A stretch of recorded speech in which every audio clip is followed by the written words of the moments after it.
Hey, you, there with the face. Yeah? Where is this place? The place is where my face is. And welcome back, everybody, to another episode of Hey, Listen to This. I am the one, the only, the non-cinnamon version of Ryan James Kearns. And I am Matthew Jamal Durzik. Can we even use that? I don't know if we can use that. Hey, I mean, we're going to use it no matter what, so let's just roll with it, dude. Let's do it. Alright, and this week, we are talking about a young person. A very young person, who in this case was actually pretty young.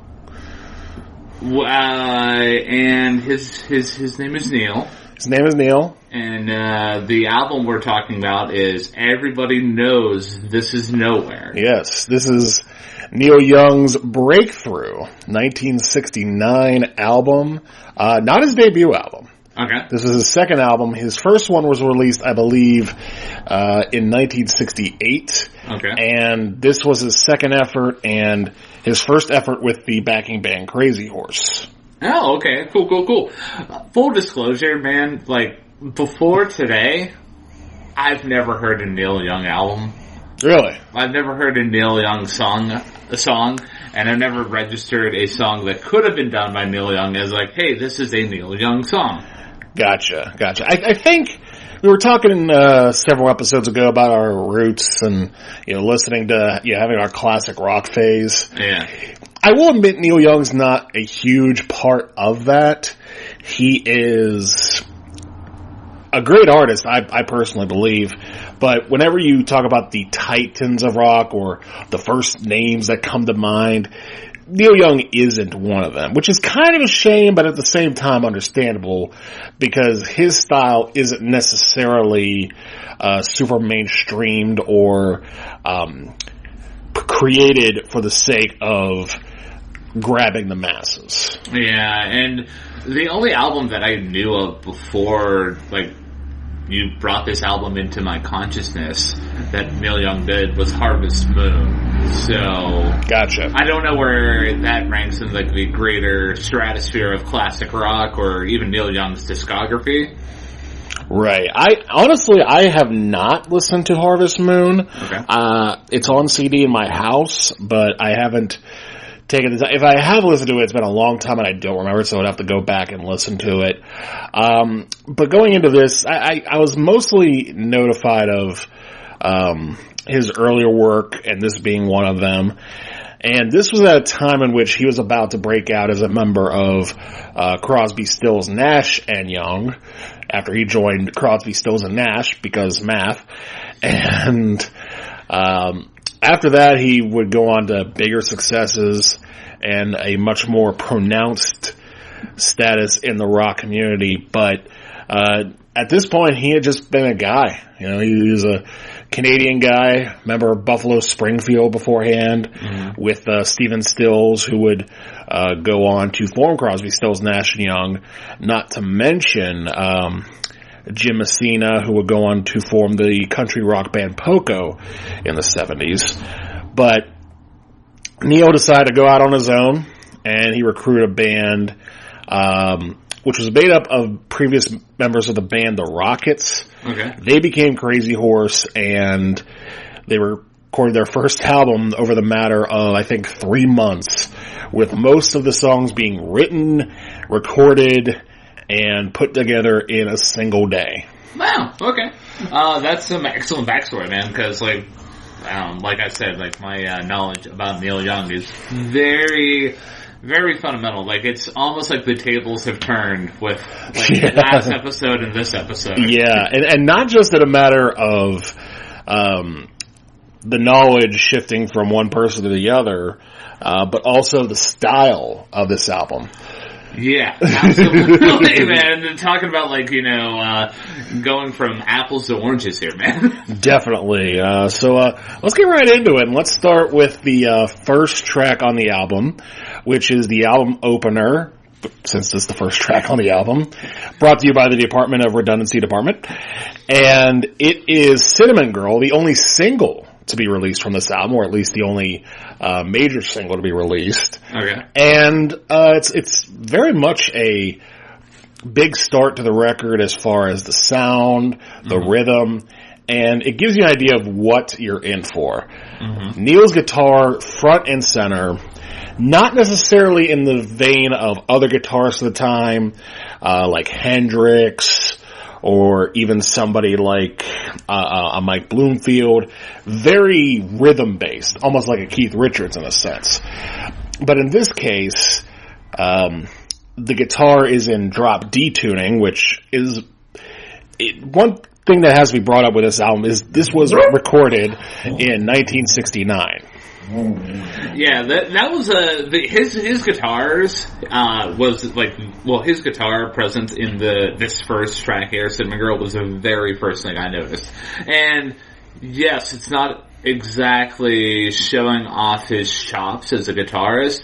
That happens later on in the album. Yeah. But I really love the nice crunchy guitar to start out. It gets the job done. This whole song as a whole, it's an excellent thing that you brought up that this was the first and only single off the album. I think it was the first single. I don't think it was the only. I think another song down the line was released as a single, but this one actually got some airplay. I think in America it landed at number 55 on the charts, which isn't super successful, but for a guy still just kind of doing his own thing and again, not making music necessarily for the masses, that's pretty good. Yeah, absolutely, man. Now, lyrically, there's really not too much to this song, and this is going to be a theme throughout other songs on the album. But really, it's just kind of I wouldn't even call it a love song, more or less a, hey, what's up song. Absolutely, man. Yeah. You know me, I like to deep dive, I like to get into the lyrics. This was actually kind of a refreshing change of pace where I'm like, oh, I can actually just take a step back and just really get into the instrumentation. So even going further into the song structure and the song writing of Cinnamon Girl, the vocal harmonies on this song and throughout the whole album were really, really nice, man. Absolutely, and credit to that goes to the other guitarist in Crazy Horse, Danny Whitten, who would then go on to also be a pianist for the band on their next album. But his vocals, and I didn't even really think about it until very recently, and by very recently I mean today, that you're absolutely right. The vocals on here supplied, for those of you listening to the album, the main low voice in the harmony is Neil Young himself, and Danny Whitten is the higher ranged vocals. Now, some of those higher ranged vocals might also be Neil, but again, the way those two voices blend is fantastic. And I also want to point out too with this song is that even though it was released as a single, it's not a very conventionally processed song, because you have the riff, you have a verse, but I guess it kind of could be a chorus, and then the riff again, then the next verse, or possibly the chorus, then the riff again, then a bridge, and then the outro. And not too many songs are built like that. That was one thing I noticed, man. I was just like, wow, that's actually kind of highly unconventional, and I could really get behind that. Yeah, it was very unconventional, and really just a great album starter, because even though it's not conventional, it still rocks. It still has a groove to it, and the only conventional part of it that could be towards making it a single are the hand claps, which I don't even think that adds too much conventionality to it. It just adds a nice little rhythmic addition to what's already a solid album opener. Yeah, absolutely. That was another note that I made, that the hand collabs are pretty nice. The interplay between the guitar and bass, like, you can tell, like, a song is really structured well if the guitar and bass are really playing off each other, instead of, like, the bass just being like, I'm just gonna play the root note, and I'm just gonna collect a paycheck. Right. So, yeah, I have no other notes of this song other than it's good. It's real good. So, moving on to the title track of this album, everybody knows This Is Nowhere. Yes. And, like, it really continues to feel that nice Americana, like, feeling from the previous track, Cinnamon Girl. Agreed. And I will say, out of all of the tracks on this album, this is probably the most conventional, at least as far as song structure. Yeah. Because it goes verse, chorus, post-chorus, verse, chorus, and outro. Yeah. But even then, for 2.5 minutes long, there's really not a whole lot of room to pull out, and it's a very simple song. I like the lyrics to it a lot. Yeah. I didn't realize until my research into this particular episode that this song was about life on the road, which does make sense. Oh, okay. It does make sense because he talks about running around and thinking that the spotlight and the starlight isn't necessarily all it's cracked up to be. But having listened to this many times beforehand, because I really do like this song a lot too, I just feel it applies to anyone who's just going through the everyday motions and thinking, I just gotta get out of here, man. Mm-hmm. It definitely has that, like, hey, screw this town, it's all messed up. Yeah. And I just want to get out of here. Right. And it's all about that escapism. And, like, even, like, if you think about, like, the previous track, Cinnamon Girl, like, again, not reading too much into the lyrics, because I promised myself that I would not do it. But, like, there's a common theme between, like, you know, Cinnamon Girl, where, like, hey, Neil Young sees this girl that's not necessarily, like, you know, his significant other. Right. But he's like, hey, yo, what's up? Right. And escaping into that fantasy. Mm-hmm. And now you get into this song where it takes maybe a little bit of a darker turn, and it's like, hey, like, there's nothing around here. Like, everybody knows this place is kind of sucks, man. It's interesting that you say that, and I don't disagree, but it is interesting you say that, because the reality is that for as dark of a lyrical tone it goes for, the song itself musically is pretty warm and inviting. Yeah. You know, you have the la-las in the chorus, it's in a major key, which helps.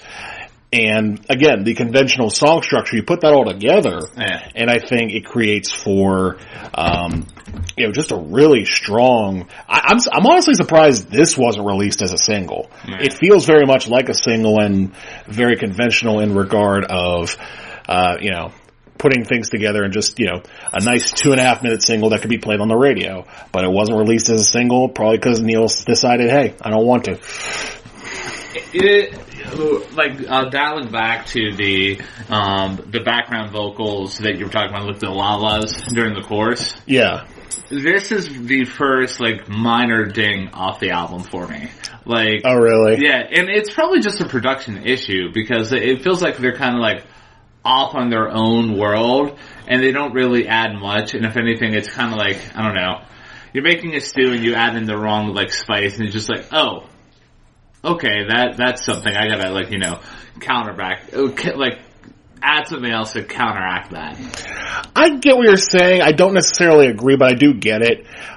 Especially when you're presented already with such a heft in sound like we got on Cinnamon Girl, and the heft of Neil's guitar on pretty much every track on this album, or at least the rock ones. Yeah. To hear those sort of thin la la la la la la la, it is kind of off-putting, but I don't think that detracts from this song or any songs down the line.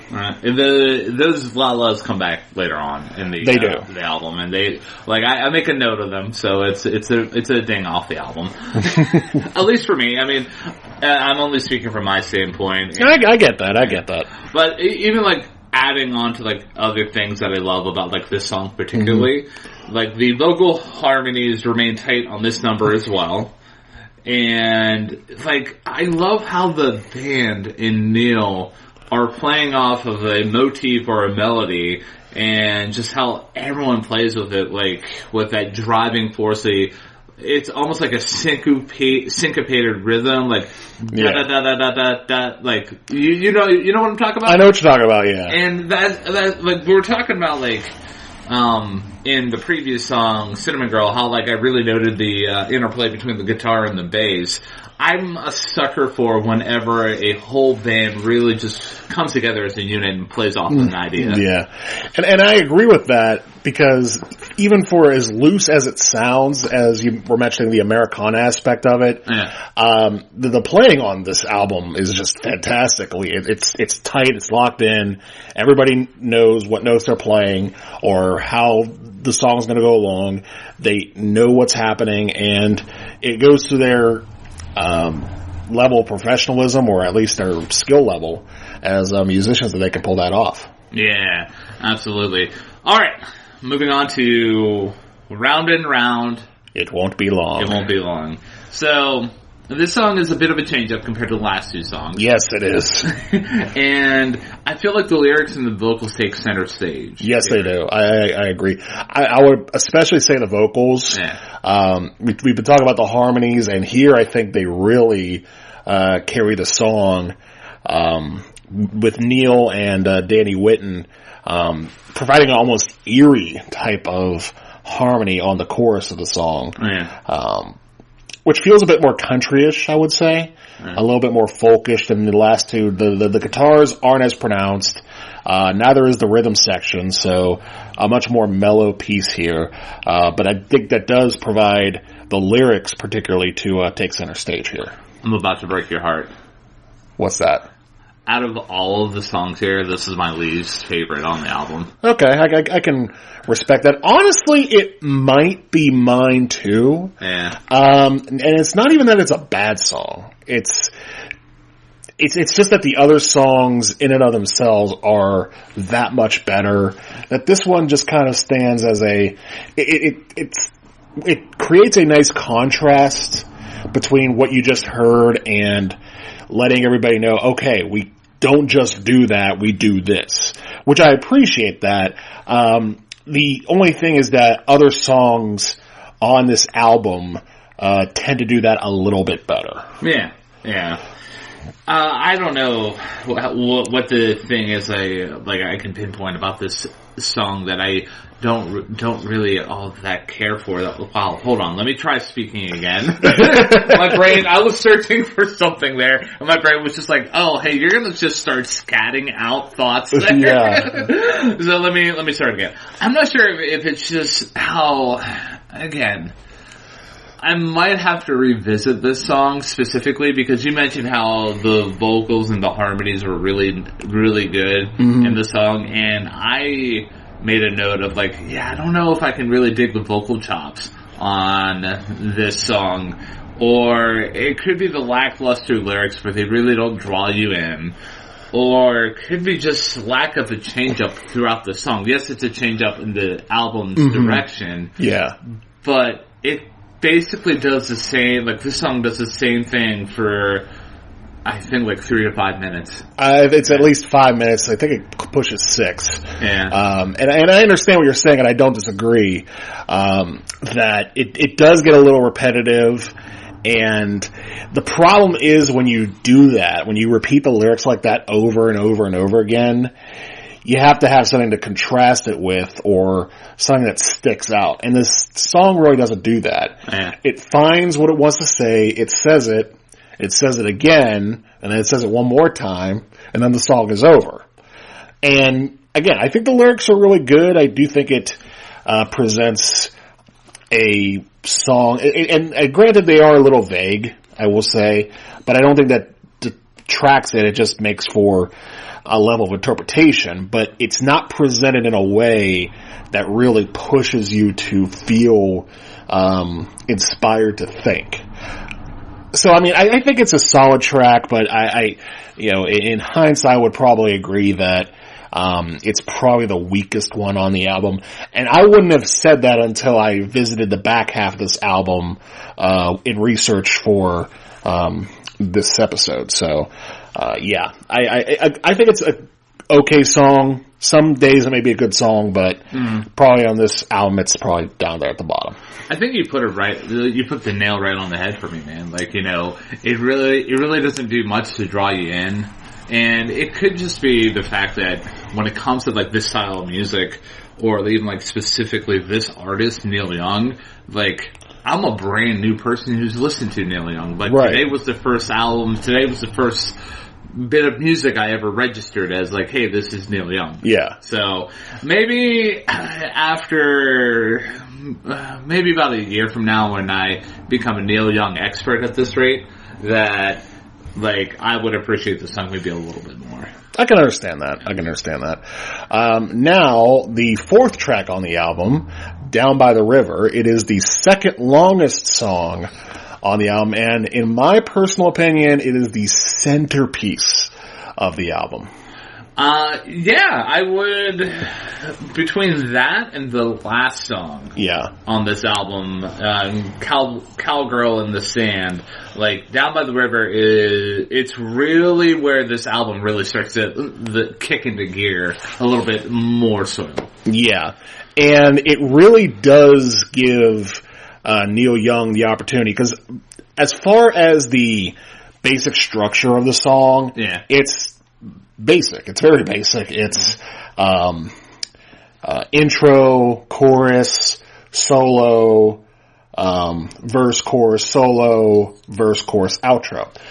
But to stretch it over 9 minutes, and it is very simplistic, and I love this song because, especially for the era in which it was released, and even nowadays, in an era where rock music tends to be so, it tends to fall in either one of two camps.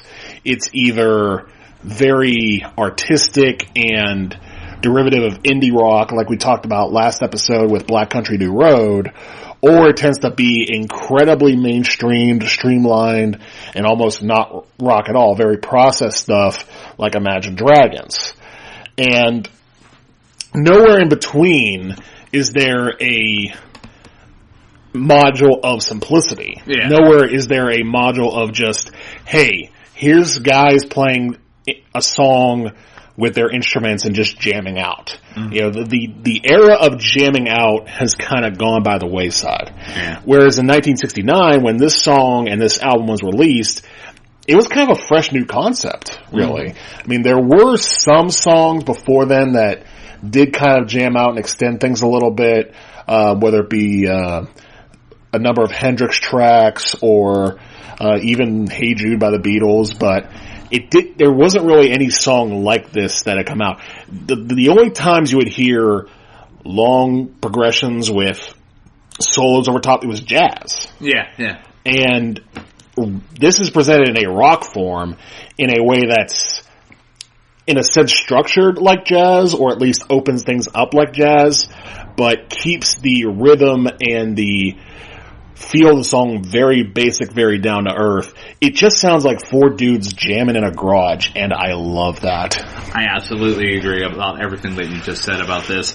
And even adding to, like, you know, other elements of this song, like, unfortunately, this is where the background vocals, the la la las, I had a feeling they would be. But I feel like this is the last time they come back into play with this album. But no, like with this song and Cowgirl in the Sand, this is where the album kicks up to a couple positive notches for me. You mentioned like how it feels like jazz, but it's more structured and it's more grounded, and that's an excellent way to put it, man.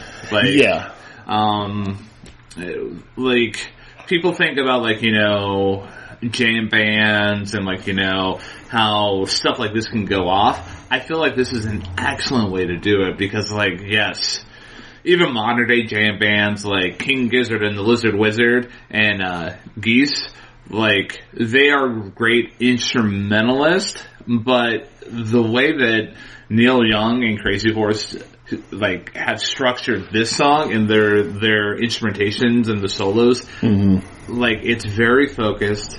It gets to a point, but it's also very enjoyable that you can really just sink your teeth into and like just go along for the ride. Exactly, and I think it also goes without saying that Neil's guitar work on this song is very good. Phenomenal. It is fantastic, and it really does. The reason I call this the centerpiece of the album is that it goes to the theory that this album produces sonically, which is that less is more. Yeah. They strip everything down to the basic 4-man pattern of drums, bass, rhythm guitar, and lead, and they play off each other so well, and there's not a whole lot of chord changes, there's not a whole lot of flash, but because the structure is so basic, not just from a song breakdown perspective, but also from a chord perspective, because there really aren't a lot of chord changes in this song at all, it allows for Neil to basically showcase his masterwork on the guitar, showing the very crunchy rhythms, and it keeps moving along even though it doesn't go anywhere, which feels weird to say, but it stays in one place, but it has so much fun in that one place. One note I made about that guitar solo and the way that they really jam out and they just blow up the song at the very end. Like, you talk about, like, how they really keep it, like, they really show, like, less is more and how you can build upon that. Yeah. Like, this guitar solo, like, it starts out very straightforward. It almost sounds like, somebody's learning how to solo or improv for the first time. Yeah. But it keeps building. And it keeps building. And it keeps building, and then before you know it, you're like, holy cow, man. Yeah. Like, I am absolutely in love with this song. Take me down by the river, man. Yeah. And it feels like even though it's very loose, and it's just Neil jamming out on the guitar, it almost feels like when you're listening to it, there are parts. Yeah. There are parts to the solo. Now, granted, I may just be saying that because I've heard this song so many times, and I can identify, okay, that part's coming, that part's coming, that part's coming. But even then, it's just presented so wonderfully. And the second solo, whenever the build-up continues to the point where Neil just drops that real thick chord, and then just sort of really does show Flash for the first time, where he just go, because he didn't do that before, it becomes more pronounced and more savory in that moment, than it had been before. So, I mean, again, it's a very loose sounding song, but I have no doubt in my mind that everybody knew what they were going to do, including Neil. Take note, jam bands. This is how you actually construct an awesome guitar solo. And then that'll be the last thing I say about this song, because you talk about the modern jazz bands, the modern jam bands like King Gizzard and Geese. At the same time, there were bands around this time. I guess early Zeppelin in a sense, and even the Grateful Dead, which I have not gotten to that side of the Grateful Dead yet, the long guitar solo side, and people who like listen to that, or people who listen to like Fish, will tell you like, oh, it's all about the fact that they can solo for so long and you never get bored of it. And I gotta be completely honest with you, I've listened to the Allman Brothers live at Fillmore East. Duane Allman was a fantastic guitarist. I cannot fathom myself to listen to all 20-some minutes of Whipping Post again. It's just too much. It's just too much. And the fact that this is 10 minutes, it feels like the proper amount of time for a jam song. Now, I could go back to the stuff like the Grateful Dead and the Allman Brothers and find myself to be completely wrong, but as of right now, this is to me the quintessential sound of jam music. Yeah. One last thing I will mention about Down by the River, and then we can move on from the river. Yeah. I really love how the chorus pops off in the song. I do too. Yeah. It's probably the strongest chorus throughout this whole album, which it's not really saying much compared to the rest of the album, because you think about it, there's not really that much of a chorus feeling throughout the rest of the album. No, there isn't, and I will briefly defend the La La La's. I agree that the production's still a little iffy, but I will say that melodically, it does provide a nice contrast to the darkness that Neil's providing, because these lyrics are darker, and the song, chord-wise and sonically, is darker. And I think the background vocals do sort of build up to the chorus, more so than they do with Everybody Knows This Is Nowhere, where they kind of just provide a little faint echo in the back. Yeah. Here, I think they serve a bit more of a purpose leading up to the chorus and contrasting what Neil Young is presenting. It could be a production issue, the way that I just don't care about the background la-las. I can understand that. Yeah, I just want to call them the background Teletubbies. Oh, jeez. And we've officially devolved in this episode. The band really was ahead of its time, I must say. Alright, so moving on to the losing end, When You're On. Yeah, and this song kicks off, I believe, the second side of the record in a sense that is similar in a sense, or similar in timbre to Round and Round, but it's a little bit more upbeat, a little bit more country-ish, even so. And this, I would say, is probably, maybe with the exception of the last song on the record, the best use of vocals on the record. I absolutely agree, man. Like, there's not really too much else I can say about this specific song, but the vocal harmonies on the chorus are so nice, man. And like this might be, out of all the songs, keep in mind I only listened to this album once this morning, and I tried to listen as intently as possible, but this might be the most memory hold track on the album, with the exception of the random intro to the guitar solo, where it's like, alright, Wilson, pick it! Yeah, that one, I forgot that was on the record, and I was just like, wait, what are we doing right now? But again, yes, there's not really that much notable things other than the nice guitar solo at the end and the vocal harmonies. I mean, there's not much else I can say about this song, man. There really isn't. I mean, I'll say a couple things, which is that lyrically, it's, again, and again, I think we were talking about this with Round and Round.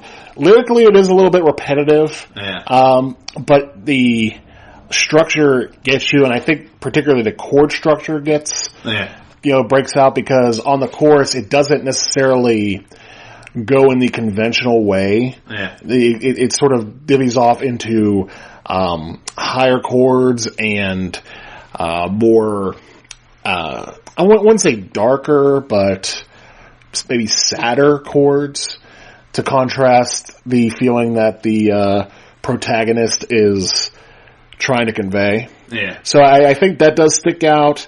I think the rhythm section's solid, and I would say this song does what Round and Round doesn't. It grabs you a little more and presents this forlorn feeling of love or love lost in a way that you can kind of groove to and appreciate without having to be like, where's the guitar solo, you know? And then, like, some guy from the back yells, alright, Wilson, pick it! Yeah. You put it very, very nicely with that, and this might be the reason why the song doesn't really stick with me as much, but I have positive feelings about it. Yeah. And, very nice job, man. So, you want to move on to Running Dry? Yes, let's do that. So, Running Dry, Requiem for Rockets. Yeah, now, to explain that title, so I had mentioned before that Crazy Horse was created of members from the old band, the Rockets. And again, in the research I did for this particular episode, I found out that this song in particular Neil was showcasing his regret of having broken up the Rockets, because I guess he wanted everyone to be part of it, but they didn't, so Crazy Horse it became. And it was just a little frustrating for him, and even, I think he was talking about it in a documentary some 28 years later, and said, it was a bummer breaking that up and having to go through that business. So the violinist on this track, and yes, there is a violin on this track, is actually from the Rockets. So this is sort of a, hey, come on guys, one more round type of tribute song to them. In a sense, at least sonically. Lyrically, I'm not so sure if it is, but lyrically it is, I would say, if not for Everybody Knows Is Nowhere, I would say the top on the album. Because the presentation of frustration, it is a little repetitive, but the way in which Neil's vocals present this feeling of feeling lost and running out of gas and feeling frustrated is presented perfectly. Yeah. You know what this song reminded me of? What's that?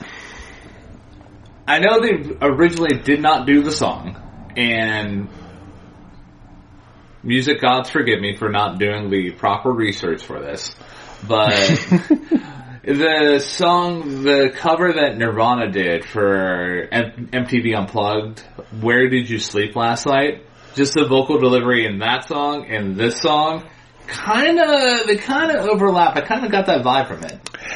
Yeah, I could agree with that too. The only difference I would say between the two is that Neil Young in this particular song doesn't take it to that next level like Kurt did. And I'm not saying that as a knock on Neil. It's that the difference is with Neil, he would just want to present this brooding sense of being out of gas and being frustrated, but he didn't present it as if this was his last note, that like this is the last thing he was ever going to sing. Kurt did that on Where Did You Sleep Last Night? But even just the vocal, melody and just the feel of it, at least, for the most part, the core elements of Bones, they were very similar in structure. I can agree to that. That's a good comparison. And really, I don't have too much to say other than the violin playing is really good on this. The vocal harmonies and the instrumentation, they're top notch. I would say probably, let's see, Down by the River, this song, and then the very next song are my top three in this album. Okay. Yeah. Okay, I can agree to that. And in terms of the rest of the album, yes, I mentioned that Round and Round is my least favorite song, but it's, in my opinion, it's not a bad song by any stretch of the imagination. If y'all want to know what my opinion about a bad song is, please revisit our Kanye West episode. and where my brain basically short circuits. However, just objectively, just looking at the song, these are the tracks that really stand out. Right, and I can agree that and that's what makes this album very good, is that the worst song is a good song, and everything else is just better. That's usually a good sign that you're listening to something great. So speaking about something great, there we go. We're going to go into the final track of Everybody Knows That This Is Nowhere, and we are with the Cowgirl in the Sand. Cowgirl in the Sand, yet another knockdown, let it all out, very loosely based song featuring a lot of guitar. It's 10 minutes long. And pretty much you can almost copy and paste everything for Down by the River that we said to this song, with one major exception. I would say that the vocal harmonies on this track are even better. Absolutely, man.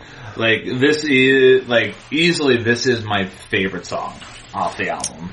And to tell you, as I was listening through this album here, like, I had a general rating, and then once this song kicked in with the vocal harmonies and, like, even, like, specifically with that guitar solo that just goes balls to the wall, dude. Mm-hmm. Like, I instantly bumped this rating up. So, but, yeah, dude, like, holy cow.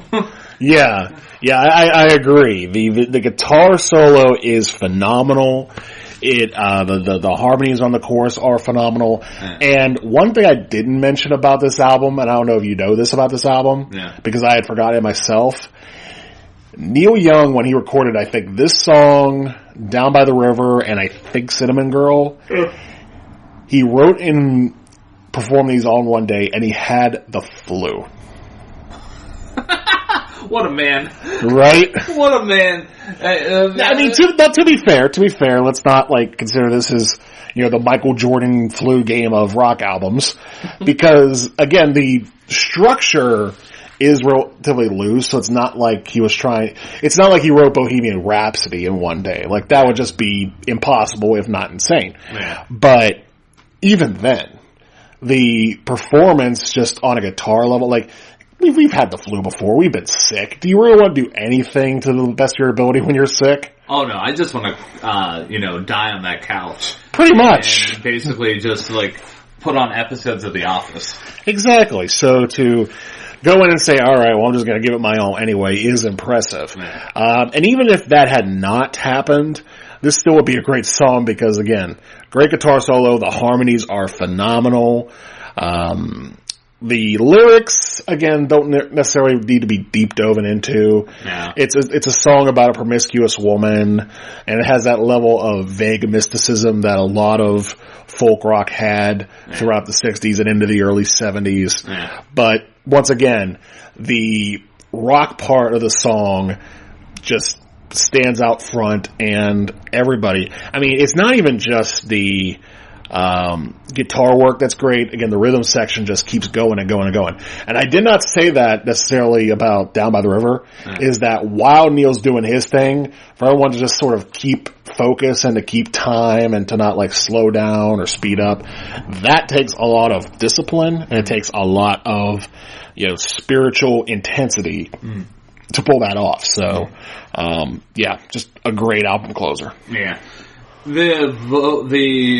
The lyrics and the vocals in this song, like after the band really starts to take off, and how like there's like crazy part here, and then you get into like a verse or / chorus, and then like you go into the next section. It's almost like the Neil Young and Crazy Horse use like the lyrics and the vocals as like a grounding point before just taking off into like another section of the song. Yeah, I would say, and I would say that's more so on this song than on Down by the River. Yeah. Because with Down by the River, even though the solos do stand out more and are more impressive than the chorus, that the chorus is presented to be the high point of the song. Yeah. Whereas both sides of the song are the high point. And it really does create a nice contrast in the album too, because the chorus is relatively country-ish with its harmonies and its talk about cowgirls in the sand. So it has a sort of Western mysticism behind it. Yeah. And you mix that with the hard guitar solo that just like you say, goes balls to the wall and does not stop for anybody or anything. I mean, we could just keep repeating ourselves over and over, but ultimately, a great album closer. The only thing I would disagree with you on is that I don't think it's my favorite song on the album. I'm going to stick to my guns and go with Down by the River. Tomato, man. Yeah. So, overall, what would you rate this album out of 10? What do I rate this album out of 10? I would say the only knocks I have on it are that sometimes it does get a little, not just lyrically repetitive, but sonically repetitive. Yeah. Particularly on Round and Round. And even towards the end of, Running Dry, I would say. That it isn't, you're not wowed at certain points, but you still are very much in tune with what's going on. You're enjoying what you're listening to. Aside from that, again, like we've said all along, great vocal harmonies, great guitar, great rhythm section. I give this a solid 8. Me too, man! What? Like, throughout this whole album, like, I had this rated at a 7. Like, up until, like, Cowgirl in the Sand. And Cowgirl in the Sand is the thing that kicked it up a notch. Right. And for me, like, a 7 out of 10, like, hey, there's some cool songs on this album, and for the most part, like, it's really nice. But, like, again, the songwriting chops that Neil Young showcases in his solos, the vocal harmonies, and even like the more straightforward tracks like Cinnamon Girl and Everybody Knows This Is Nowhere, like, it really shows what Neil Young can do. And for somebody that did not listen to Neil Young for 1 second until today, like, this was an excellent introduction to this artist. Yeah, I agree. And anyone who wants to get into the world of Neil Young, I would highly suggest this album. Now, I am curious, knowing your background, having not listened to Neil Young before, what your recommended album of choice would be based on what you've heard. The only artist that I can think of that really came to my brain that, while listening to this album, it's a artist called Bright Eyes. And, like, they have, like, they're mainly known for being, like, maybe like a folk emo act. However, like, there's some good, like, you know, Americana country elements in there. And so, the two albums that I thought of, it was either, It's Wide Awake, I'm Mourning, or the album that I'm officially gonna recommend, and that album is Lifted, or The Story Is in the Soil, Keep Your Ear. And the album's by Bright Eyes. Interesting. I would not have thought of that. I'll have to check that out at some point. As for me, I'm going to take a page out of your book and do what you did last episode and simply recommend that people listen to the next Neil Young album in the discography, which a lot of people say is even better. It's an album called After the Gold Rush. Okay. And there are some similarities to it, but not quite the same. The songs tend to gear a little bit more towards a pop structure in a sense. Not like poppy, but there's not a whole... The amount of guitar solos drops big time on this album, but the song structures are more defined and they grab you more, I think, than stuff like Round and Round or even Running Dry. Yeah. It has a bit more of a melody to them and a bit more of a softness to them, but I would very highly recommend After the Gold Rush to anyone who wants to listen to that. As far as albums that feature more guitar solos, I haven't delved heavy into that side of Neil Young per se. Yeah. I know some of his later 70s stuff, like the song Hurricane, might fall into that category, or Cortez the Killer, which is a song that I do not believe I've heard before, but I just know that people are saying, oh, it's got a great guitar solo. So maybe I'll have to check that out too, but officially I'm recommending After the Gold Rush for anybody who listens to Everybody Knows This Is Nowhere and likes it. Dude, I love what we do with this little show of ours. I do. I like it too. Yeah. Even if, like, you know, we do put a lot of thought and a lot of care into the episodes, but, like, the main core premise on this was, hey, let's introduce each other to, like, different areas of, like, music that are, like, not within the wheelhouse. And last episode we went into Black Country New Road. In this episode, we went to Everybody Knows This Is Nowhere by Neil Young. And, like, we both came away from it with a very positive, like aftertaste. Yeah, an appreciation for something new. Yeah. Which is kind of what, not just what we want to do for each other, but also for anyone who's listening out there that may not have listened to any of this before. So...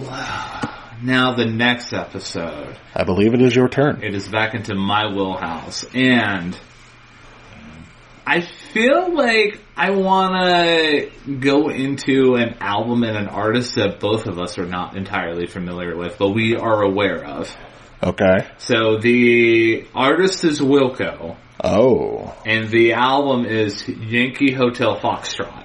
Oh. So I like your strategy here. So that, I feel like that'll be a good, like, you know, and even going from like Neil Young to like, you know, Wilco, like it's gonna be a decent transition. Yeah, because we're going back into indie rock a little bit, but early indie rock to the point where even maybe some of the bands like Wilco may not have even known what they were about to do, and we don't know because we haven't listened to them. All right. So, anything else you want to add about Young Neil before we sign off? Why'd you give him his rap name? Young Neil. No, I would just say that I really like this album. And I hope that anybody who listens to it comes away with, at the very least, their own interpretations. But if they like it too, so be it. Sidebar, if your only means of listening to music is through Spotify, you're going to have to search for this album. That's a good point. We should mention that. This album is not on Spotify because Neil Young, along with his bandmates of Crosby, Stills, Nash and Young, which were David Crosby, the late David Crosby, Stephen Stills, and Graham Nash, boycotted Spotify a couple years ago to protest the fact that they did not let go of one Joe Rogan. Yeah. However, like, if y'all are still wanting to, like, you know, get into this album, like, you can easily find it on, like, other platforms that are, that have free music streaming. I know, right. Matt shared with me the MP3s, but, like, there was one track that got a little funky, and I was able to find the album on YouTube Music. So, like, when there is a will, there is a way. Yeah, and it's interesting you did, because like, in the research for this episode I did use the links to the tracks on YouTube to listen back to them, which is a good way to do it, because 99 times out of 100 YouTube will probably have it in some form. Yeah. So, that being said, thank you again for listening to another episode of Hey, Listen to This. If you like what you heard, please rate this podcast the highest rating that you can give it. As it stands right now, I saw today on Spotify we have 3 5-star ratings. That means the world to me. Right, that's awesome. And the other ways that you can support the show is follow, subscribe on your podcasting platform of choice. I know, like, a lot of feedback that I've received from people that I've talked to about this show is just like, oh, yeah, like, is it only on Spotify? Is it on other platforms? I'm like, yes, it is on the majority of platforms where pods are cast, except for Google Podcasts for some reason. So, but they are switching over to YouTube Music. Anyway, I digress. And if you guys have a episode suggestion in the future, feel free to hit us up at ttheylisten@gmail.com. And if you guys want to see if we're on socials, like we are on all the socials with the handle ttheylisten. And that's pretty much it. And for the last time for this episode, I am the Ryan Not So Cinnamon James Kearns. And I am Matthew James Durzik. And invest in air freshener.